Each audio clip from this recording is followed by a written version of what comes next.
sa ating lahat. Ako nga po pala si Binibining Junajun Ballesteros. Nais ko munang hilingin ang inyong tainga upang pakinggan ang aking tinig, lalo-lalo na sa iyo, Ginoong Noel Rabelo, ang guro sa asignaturang ito. Ngayon po ay sisimulan ko na magbigay pugay at magbahagi ng ilang mga salita patungkol sa mga magulang na siyang nagiging haligi ng ating pagpapay. Mga minamahal na mga mag-aaral, guro at mga magulang, hindi maikakaila ang malaking papel na ginagampanan ng ating mga magulang sa bawat tagumpay at pangarap na ating nakakamit. Sila ang ating mga unang guro, unang mga tagapagtanggol at unang mga tagapagtaguyod ng ating mga pangarap.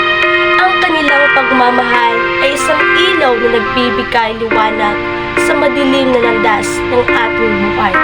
Mula sa ating pagkabata, sila ang nag-aalaga sa atin, nagturo ng tamang asal at nagbigay ng pag-unawa sa bawat hakbang na ating tatahak.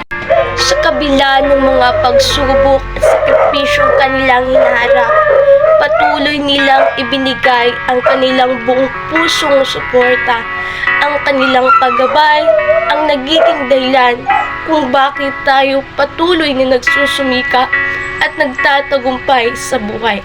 Kaya't ngayon, tayo ay magbigay pugay at pasasalamatan sa ating mga magulang.